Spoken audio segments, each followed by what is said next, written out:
안녕하세요. 테린이 아빠입니다. 2026년 1월 23일이고요. 일주일 동안 이제 테마주들이 많이 움직였는데 어떻게 이제 액티브 ETF들은 또 대응을 하고 있는지, 또 바이오가 어떤 것들을 선호하고 있는지 요런 이제 내용들을 같이 한번 볼 수 있을 것 같고요. 매주 이제 금요일마다 저녁에 액티브 ETF의 동향을 올려드리고 있습니다. 그리고 영상이 도움되셨으면 구독, 좋아요, 알람 설정도 부탁드리고요. 어, 여기서 이제 이 엑셀 데이터는 눈꽃빙수 이상 회원분들한테는 공유해 드리고 있고 그 유튜브 커뮤니티 게시글에서 다운로드 받을 수 있습니다. 일단 반도체에서 이 여러 이제 액티브 ETF가 있는데 뭐 그냥 주가 좀 떨어져서 이제 비중 들린 거 이런 것들 말고 좀 특이하게 비중을 많이 들린 거를 보게 되면 이 라이즈 비메모리 반도체 액티브에서 이 대덕전자와 삼성전기 비중을 엄청나게 지금 많이 높였어요. 기존의 6%와 2%에 해당했었던 것들을 거의 이제 뭐 메인 비중으로 올렸고 오히려 이제 하이닉스를 차익 실현하든지 한 것 같거든요. 그래서 '아 이 대덕전자랑 삼성전기가 이 정도로 비중을 높여야 되는 건가?'라고 하는 고민을 지금 해 봐야 되는 거죠. 그리고 이제 여기 글로벌 수급 상위는 이거 외국인 따라 하는 건데 ST팜이 외국인들이 최근에 많이 선호하는 흐름이구나. 이런 것들을 좀 체크할 수 해 볼 수 있을 것 같고, 그다음에 배당 성장에서 이제 많이 늘린 게 보게 되면 효성중공업이 좀 눈에 보이고, 그다음에 현대차, 한전 이런 것들은 뭐 최근에 좋았으니까 이제 늘렸을 겁니다. 이제 최근에 2차 전지가 좀 한 번씩 이제 튀었는데 2차 전지에서 그러면 기관들은 2차 전지 플레이할 때 뭘 먼저 늘렸을까? 이런 고민해 볼 수 있잖아요. 보면은 다 삼성 SDI를 최선으로 했어요. 삼성 SDI, 삼성 SDI, 삼성 SDI. 그러니까 시장에서는 그 삼성 SDI를 가장 최선으로 플레이하더라라는 거를 이제 우리가 배울 수 있는 거죠. 아 앞으로 우리가 ESS가 좋아지거나 이러면은 삼성 SDI를 가장 먼저 해야 되는구나. 여기 타임폴리오의 K이노베이션도 삼성 SDI 비중을 늘렸죠. 그리고 타임폴리오는 보니까 하이브도 선호하고 포스코 홀딩스도 좀 비중을 높였고요. 이제 특이하게 여기는 이수 스페셜티 케미칼도 하는데 여긴 K이노베이션이니까 2차 전지를 이제 뭐 다양하게 또 플레이할 수 있으니까 이렇게 하는 건데, 공통의 어떤 전체 이제 대상으로 플레이하는 경우에는 요게 이제 이수 스페셜티 케미칼이나 레이크 머티리얼즈 요런 것들은 편입하지 않고 다 비슷한 공통점은 삼성 SDI를 최선으로 했더라. 이렇게 이제 보입니다. 그다음에 이제 소비재 쪽에서 하이브가 비중이 늘어난 거랑 APR, 하이브, 그다음에 파마리서치 요 3 개에 대해서 좀 비중이 공통적으로 좀 늘어나더라. 그다음에 이 전력기기 쪽에서 아까 좀 전에도 효성중공업을 늘렸는데 효성중공업을 좀 선호하는 기관들이 많이 보인다. 여기도 삼성 SDI 보이죠. 그리고 하이브 여기 이쪽 똑같이 이제 하우스의 특성사라 하이브 늘리고, 그다음에 여기 보게 되면은 코리아 테크 액티브의 경우에는 SK 스퀘어에 대한 비중을 많이 늘렸더라라고 일단 이렇게 보입니다. 그리고 나머지는 뭐 이제 신규 편입으로 새로 이제 하나씩 좀 들어가 본다 이렇게 보이고, 코엑터 수출에서도 여기도 APR 여기 수출이 잘 된 거를 가지고 포지셔닝을 하는데 APR에 대해서 긍정적으로 좀 검토하나 봅니다. 그리고 이제 또 보게 되면 이 효성중공업도 여기도 좀 이제 있는 것 같고요.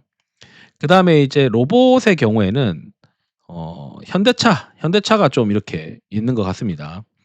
여기 타임컬처 액티브 여기도 이제 보게 되면 APR을 늘렸잖아요. APR 하이브. 그러니까 우리가 이제 이 하우스에서 이 하이브와 APR 요런 것들을 좀 선호하는 것 같다. 파마리서치까지.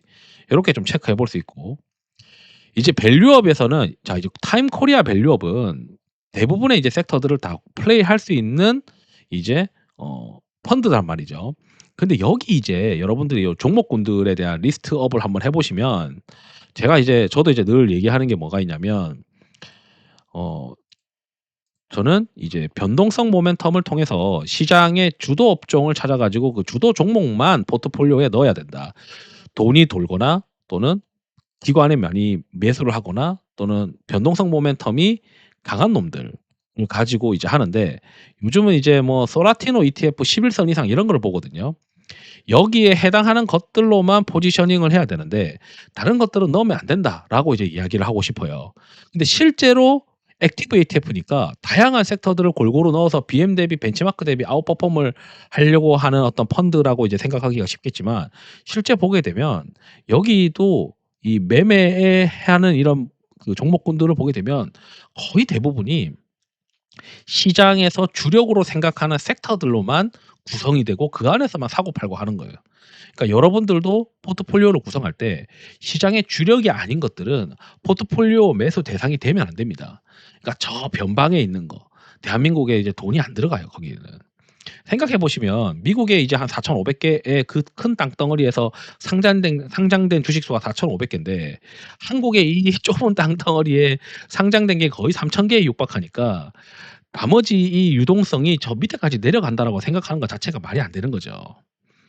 그다음에 이제 또 쭉 가서 보면 바이오 쪽에서 이제 비중 변화가 있는데 알테오젠에 대한 충격이 이 기관 투자자들의 생각이 내가 이 포지셔닝을 처음에는 엄청나게 좋다고 생각해서 14% 정도씩 가지고 있었던 것들인데 지금 이번에 로열티가 2%인 것을 확인하고 나서는 여기도 다 뒤늦게 확인한 거예요. 이미 이제 머크의 공시가 예전에 나왔지만 확인은 다들 뒤늦게 하고 뒤늦게 줄인 거죠. 뒤늦게 충격 맞고 줄였는데 평균적인 어떤 그 바이오 회사의 비중으로 포지셔닝을 다 바꿔버린 거죠. 하나같이. 그 말은 이제 알테오젠이 다시 이제 이 기관 투자자들의 메인 '내가 바이오를 만약에 산다면 알테오젠을 무조건 사야 되겠어.'라고 해서 그 마인드가 사라져 버렸기 때문에 알테오젠의 이 반등의 어떤 힘이 예전만하지 못할 가능성도 우리가 생각해야 되고 그다음에 최근에 이제 많이 늘린 거 보게 되면 타임폴리온의 셀트리온에 대해서 굉장히 관심이 많고 코엑트도 셀트리온을 새로 넣었고 그다음에 삼천당 제약도 이 신규 편입하고 있는 그런 기관들이 꽤 있다는 게 뉴스를 한번 체크를 해 봐야 되는 거죠. 그래서 삼천당 제약의 이 다이치 산큐와의 어떤 공동 개발 이슈가 있고 셀트리온의 경우에는 미국 공장에서 뭐 다음 달부터 이제 CDMO 사업 릴리랑 이제 뭐 한다. 뭐 이런 이제 기대감이 있고 그다음에 아까 좀 전에 앞에 그 라이즈의 미메모리 반도체에서는 삼성전기 실적이 잘 나왔는데 여기 비중을 많이 늘렸고 대덕전자도 많이 늘렸고 그다음에 2차 전지 뭐 좀 잘 된다 하면은 ESS나 신재생 관련돼서 ESS 또는 뭐 로봇 관련해서 뭐 전고체 이렇게 해서는 다 삼성 SDI를 많이 플레이했다. 그다음에 이제 소비재 쪽에서 하이브에 대해서 관심 많고 APR도 뭔가 좀 되려고 하는 건지 시장에서 비중 높이고 있는 그 액티브가 있었고 그다음에 파마리서치도 좀 괜찮아지고 있다라고 하는 그런 내용들에 대해서 신뢰를 하는 건지 비중을 좀 높이는 그런 모습들이 보인다라고 이제 말씀드릴 수 있을 것 같네요. 여기도 삼천당 제약 조금 샀네요, 조금. 여기 체크해 볼 수 있겠네요.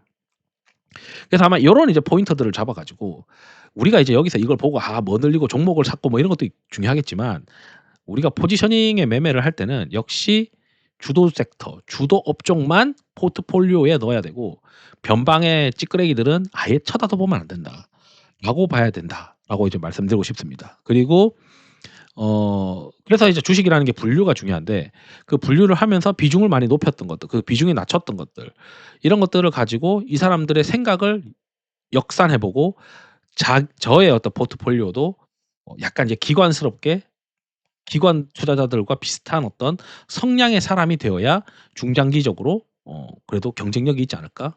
뭐 이런 생각들을 저는 하고 있거든요. 그래서 여러분들도 계속 이런 걸 보다 보면 '아 기관 애들이 이런 생각을 하고 있구나.' 이런 식으로 이제 포지셔닝을 하고 포트폴리오를 보는구나. 이 포트폴리오를 보고 우리가 공부를 할 수가 있겠구나. 그 공부를 하면서 내 포지셔닝도 어떻게 반영을 할 건지, 얘네가 오버하는 건지 아닌지 이런 것들도 이제 고민을 해볼 수 있겠다라고 이제 말씀드리면서 영상을 마치도록 하겠습니다. 투자에 도움 되시길 바랍니다. 감사합니다.